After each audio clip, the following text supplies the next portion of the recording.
السلام علیکم ورحمۃ اللہ. اذان دے دیں. اللہ اکبر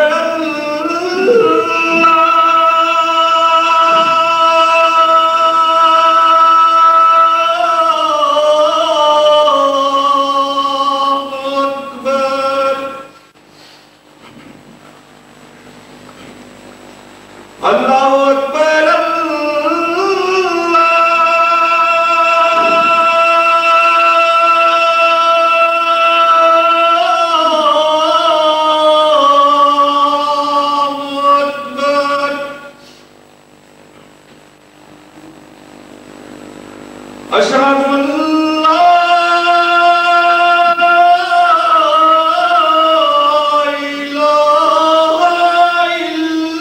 الا اللہ.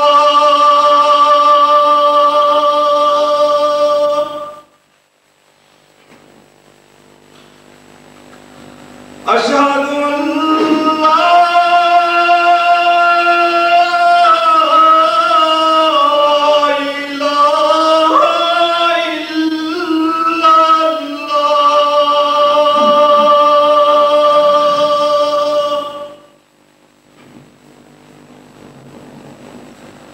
اشہد ان محمد رسول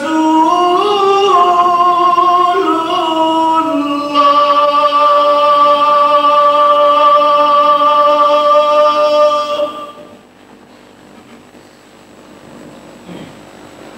اشہد ان محمد رسول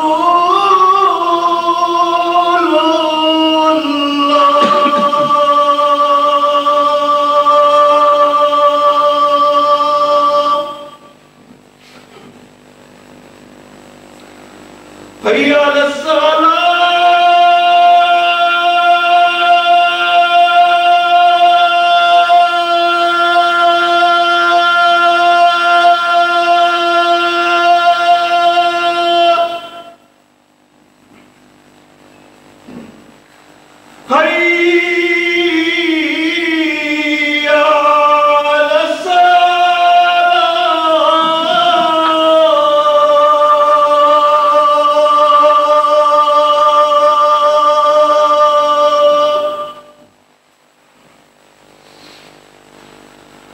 حی علی الفلاح.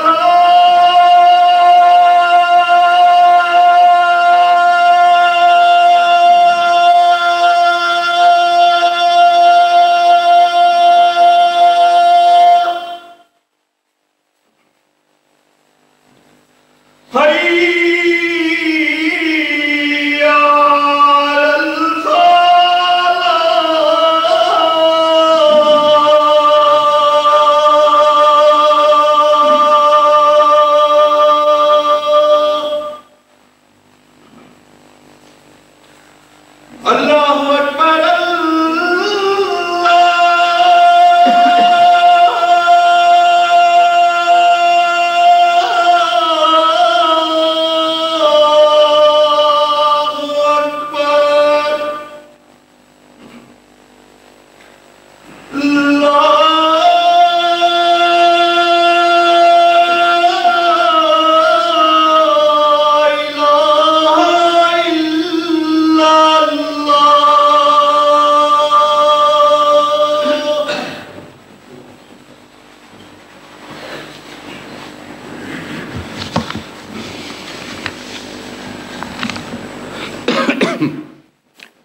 اشہد ان لا الہ الا اللہ وحدہ لا شریک لہ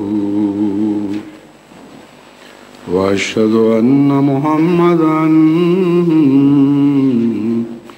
عبدہ ورسولہ. اما بعد فاعوذ باللہ من الشیطان الرجیم. بسم اللہ الرحمن الرحیم. الحمد للہ رب العالمین.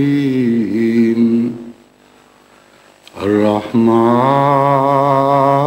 الرحیم مالک یوم الدین ایاک نعبد و ایاک نستعین اهدنا الصراط المستقیم صراط الذین انعمت علیہم غیر المغضوب علیہم ولا الضالین۔ میں نے گزشتہ خطبے میں ذکر کیا تھا کہ میں آئندہ انشاءاللہ دنیا کو مختلف پہلوؤں سے بعض مشورے دوں گا، جن کا آغاز امریکہ سے ہوگا۔ امریکہ کو سب سے پہلا مشورہ تو میں یہ دیتا ہوں کہ وہ بیرونی نظر سے بھی اپنے آپ کو دیکھنے کی کوشش کرے۔ صدر بش اس وقت جس قسم کے ماحول میں گھرے ہوئے ہیں اور جیسی تعریفیں اپنے اقدامات کی سن رہے ہیں، ان کو ذہنی طور پر نفسیاتی لحاظ سے یہ ہوش ہی نہیں ہے کہ وہ اپنے اقدامات اور اپنی پالیسیوں کا بیرونی نظر سے بھی جائزہ لے کے دیکھیں کہ دنیا میں ان کی کیا تصویر بن رہی ہے۔ جہاں تک امریکہ کا اپنا خیال ہے، صدر بش کا اپنا خیال ہے، وہ سمجھتے ہیں کہ میں نے اب سب دنیا کو اپنی ایڑی کے پیچھے لگا لیا ہے، اور اس سے وہ شکاریوں کا محاورہ ہیل کرنا یاد آ جاتا ہے۔ جب بندوق کے شکاری کتوں کی مدد سے شکار کو نگلتے ہیں تو کتے کو ایڑی کے پیچھے لگانے کو ہیل کرنا کہتے ہیں۔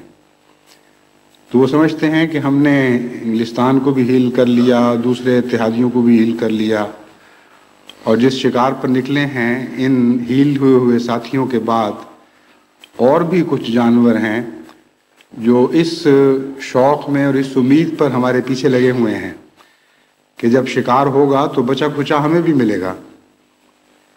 یہ تصور ہے صدر بش کا ان تمام اقدامات سے متعلق جو اب تک کویت کے نام پر عراق اور مسلمان دنیا کے خلاف کیے جا چکے ہیں۔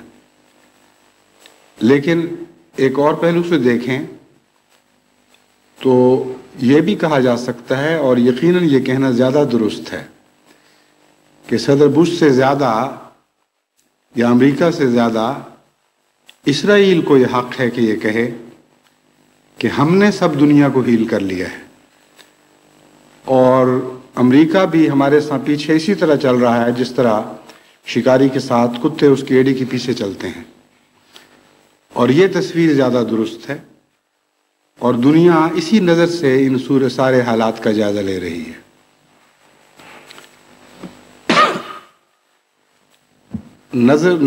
زاویہ بدلنے سے چیز مختلف دکھائی دینے لگتی ہے۔ ایک زاویہ امریکہ کا ہے، ایک دوسرا زاویہ ہے۔ میں اس کی چند مثالیں آپ کے سامنے رکھتا ہوں۔ امریکہ اور اس کے اتحادیوں کا خیال یہ ہے کہ اسرائیل ان کے تیل کے اور دیگر مفادات کا محافظ ہے، اس لیے ہر قیمت پر ہمیں اسرائیل کو راضی رکھنا چاہیے، خواہ اس کے نتیجے میں ساری دنیا ناراض ہو۔ اس کے برعکس اسرائیل کا بھی ایک نظریہ ہے، اور وہ نظریہ یہ ہے کہ اگر تمام ایشیا کی رائے عامہ ہمارے مخالف ہو جائے تو اس کے باوجود ہمیں ایک مغربی ملک کا ساتھ زیادہ پسند ہوگا۔ پس امریکہ یہ سمجھ رہا ہے، اور امریکہ کے اتحادی، کہ ان کو اسرائیل کی ضرورت ہے۔ واقعتاً اسرائیل کے نقطۂ نگاہ سے اسرائیل کو مغرب کی ضرورت ہے۔ یہ کھیل کیوں اس طرح جاری ہے، کس مقصد، کس مقام تک، کس انتہا تک پہنچے گا، اس سلسلے میں بعض باتیں آپ کے سامنے بعد میں رکھوں گا۔ جہاں تک تیل کے مفادات کا تعلق ہے، امر واقعہ یہ ہے کہ جس طرح گہری نظر سے اسرائیل کے مزاج کے مطالعہ کا حق ہے، یہ لوگ اس میں ناکام رہے ہیں۔ اسرائیل کا مزاج ایسا ہے کہ یہ ممکن ہی نہیں کہ تیل کے اتنا قریب رہتے ہوئے وہ بالآخر تیل پر حملے کی کوشش نہ کریں۔ تیل کا محافظ اسرائیل کو بنانا ویسا ہی ہے جیسے پنجابی میں کہا جاتا ہے کہ دودھ دا راکھا بلا تے چھولیاں دا راکھا بکرا۔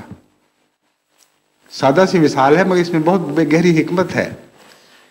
اگر چنوں کو بکروں کے سپرد کر دیا جائے کہ ان کی حفاظت کریں، یا دودھ کو بلوں کے سپرد کر دیا جائے تو اس سے بڑی حماقت نہیں ہو سکتی۔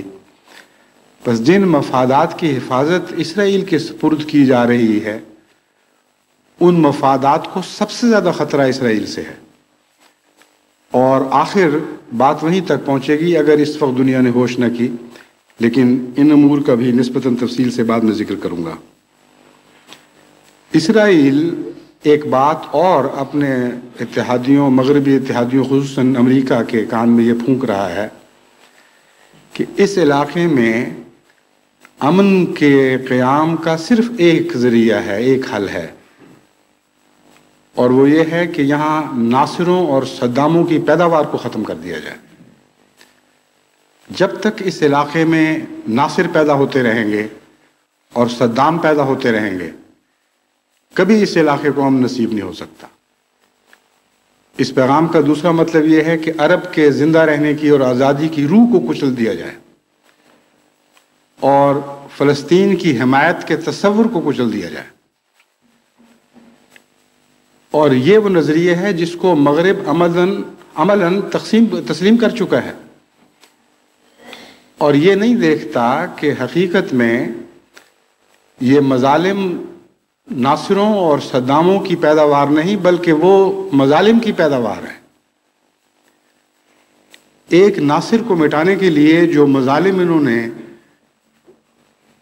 اس مصر پر اور دیگر مسلمان ممالک پر کیے تھے، آج صدام ان کی پیداوار ہے، اور نفرت کے نتیجے میں ہمیشہ نفرت اگتی ہے، اور کبھی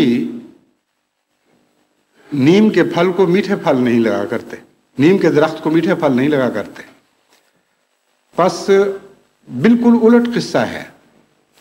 جب تک آپ عربوں سے ناانصافی کرتے رہیں گے، عربوں پر مظالم توڑتے رہیں گے، ایک کے بعد دوسرا ناصر اور ایک کے بعد دوسرا صدام پیدا ہوتا رہے گا، اور یہ تقدیر الہی ہے جس کا رخ آپ نہیں بدل سکتے۔ آپ نے عراق پر اب تک جو بمباری کی ہے وہ اتنی ہولناک اور اتنی خوفناک ہے کہ جنگ عظیم کی بمباریاں اس کے سامنے کوئی حیثیت نہیں رکھتی۔ جنگ عظیم میں 6 سالوں میں تمام دنیا میں جتنے بم برسائے گئے وہ 27 لاکھ ٹن تھے، اور صرف عراق پر ایک مہینے سے کچھ زائد 5 ہفتوں میں جتنے بم گرائے گئے ہیں وہ 1.5 لاکھ ٹن ہیں۔ اس سے آپ اندازہ کر سکتے ہیں کہ کتنی شدت کے ساتھ یہاں مظالم کی بوچھاڑ کی جا رہی ہے۔ انسانی فطرت کو سمجھنے کی کوشش نہیں کرتے۔ یہ بم صدامیت کو مٹا نہیں رہے بلکہ لاکھوں نوجوانوں کے دل میں، خواہ وہ عرب ہوں یا غیر عرب مسلمان ہوں، مزید صدام پیدا کرنے کی تمنا پیدا کر رہے ہیں۔ بہت سی ایسی نوجوان نسلیں ہیں جو آج ان حالات کو دیکھ رہی ہیں، اور ان کے رد عمل میں ان کے دل فیصلے کر چکے ہیں کہ ہم نے کل کیا کرنا ہے۔ بس بموں کی بوچھاڑ سے یہ اگر میٹھے پھلوں کی توقع رکھیں تو اس سے بڑی جہالت ہو نہیں سکتی۔ نفرتیں ہمیشہ نفرتوں کو پیدا کرتی ہیں۔ نفرت کی وجہ کیا ہے؟ جب تک وہاں نہیں پہنچیں گے کون سی نفرتیں ہیں جنہوں نے ناصر اور صدام پیدا کیے، جب تک ان کا کھوج نہیں لگائیں گے اور ان کی بیخ کرنے کی کوشش نہیں کریں گے، اس علاقے کو ہم نصیب نہیں ہو سکتا۔